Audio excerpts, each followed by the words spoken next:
তারপর শিয়ালটা কি বলল জানো?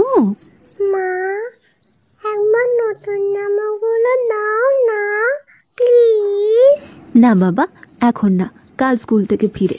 এখন অনেক রাত হয়ে গেছে, এবার তুমি ঘুমাও তো দেখি। ঘুমাও, আমি মাথায় হাত বুলিয়ে দিচ্ছি, ঘুমাও।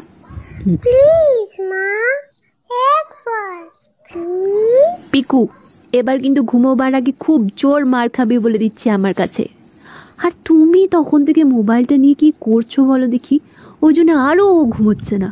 আহা, কি হলো? কি হয়েছে পিকু বাবু? কি সুন্দর, ব্যাস হয়ে গেল। আর কি, তাই না? এই, তুই ঘুমোবি নাহলে তুই থাক, আমি চললাম। তুমি ফ্রেশ হও, যাও। পিকুকে আজ আমি ঘুম পাড়িয়ে দেবো। কি মজা! কোনো মজা নয়, হ্যাঁ। আমি ওয়াশরুম যাচ্ছি, এসে যেন দেখি ঘুমিয়ে পড়া হয়েছে। আচ্ছা বাবা, তুমি যাও না, আমি দেখছি দিকটা। পিকু বাবু কই? এদিকে এসো, এদিকে এসো, আমার কাছে এসো।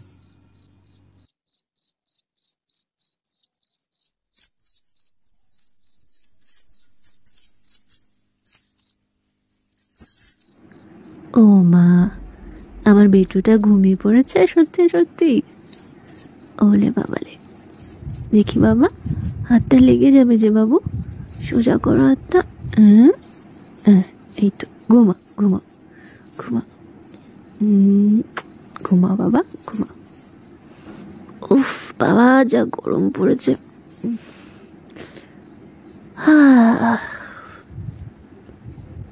কি আপনি জেগে আছেন কেন? আপনাকে ওকে ঘুম পাড়াতে হবে?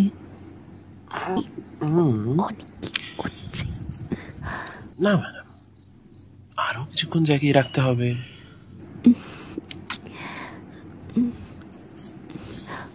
অনেক অনেক শুনছি তো।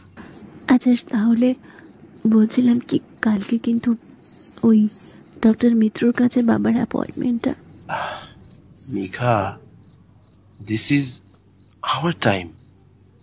কিছুক্ষণের জন্য আর সবার কথা একটু ভুলে গিয়ে দেখি না। আচ্ছা বাবা, ঠিক। অনেক পিকু আছে কিন্তু। অনেকক্ষণ আগে ঘুমিয়ে পড়েছে।